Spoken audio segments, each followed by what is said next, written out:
राज्यसभा खासदार डॉक्टर ज्योती वाघमारे यांनी खासदारकीचं प्रमाणपत्र मिळाल्यानंतर ठाण्यातील टेंबिनाका येथील आनंद आश्रमास भेट देत शिवसेनेचे दिवंगत नेते आनंद दिघे यांच्या प्रतिमेला पुष्पहार अर्पण करत अभिवादन केलं।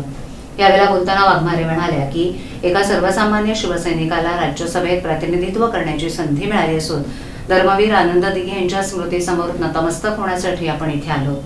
आनंद आश्रम हे तमाम शिवसैनिकांचं ऊर्जास्थान असून याच ठिकाणी बसून दिघे साहेब जनता दरबार घेत असत। अनेक गुंतागुंतीचे प्रश्न ज्याचं निराकरण न्यायालयातही होत नव्हतं त्यांना न्याय या ठिकाणी मिळत असं त्यांनी सांगितलं। आपल्यासारख्या सर्वसामान्य लाडक्या बहिणीला संधी दिल्याबद्दल मुख्यमंत्री एकनाथ शिंदे यांचेही त्यांनी आभार मानले। दिघे साहेबांनी सुरू केलेला जनसेवेचा वारसा शिंदे पुढे नेत असून सर्वसामान्य शिवसैनिकांना संधी देण्याचं काम सुरू असल्याचं त्यांनी नमूद केलं। दरम्यान महागाई आणि गॅस टंचाईच्या मुद्द्यावर बोलताना त्यांनी सांगितलं की जागतिकीकरणामुळे एखाद्या देशात युद्ध पेटलं तर त्याचा परिणाम इतर देशांवर होतो, त्यामुळे काही प्रमाणात परिणाम जाणवत असला तरी पंतप्रधान नरेंद्र मोदी यांच्या नेतृत्वाखालील केंद्र सरकार तसंच राज्य सरकार नागरिकांच्या पाठीशी ठामपणे उभं आहे। शासनानं मेस्मा कायदा लागू करून घरगुती वापरासाठी गॅस राखीव ठेवण्याचा निर्णय घेतल्याचं त्यांनी स्पष्ट केलं। नागरिकांनी अफवांवर विश्वास ठेवू नये असं आवाहन त्यांनी केलंय। यावेळेला त्यांनी शिवसेना गटाचे नेते संजय राऊत यांच्यावरही टीका केली। दररोज निरर्थक बडबड करण्याचा गिनीज वर्ल्ड रेकॉर्ड त्यांच्या नावावर जाईल की काय अशी परिस्थिती असल्याचं त्यांनी टोमणे मारत म्हटलंय।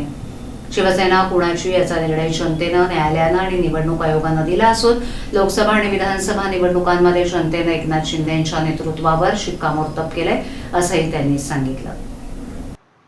एका सर्वसामान्य शिवसैनिकाला राज्यसभेची खासदारकी वरिष्ठ सभागृहामध्ये प्रतिनिधित्व करायची संधी मिळाल्यानंतर मी आज धर्मवीर आनंद दिघे साहेब यांच्या स्मृतींपुढे नतमस्तक होण्यासाठी आनंद आश्रम इथे आली आहे। तमाम शिवसैनिकांचं हे ऊर्जापीठ आहे, कारण याच ठिकाणी बसून दिघे साहेब जनता दरबार घ्यायचे आणि अगदी ज्या गोष्टी न्यायालयात सुद्धा मिटत नव्हत्या त्यांना न्याय इथे मिळायचा।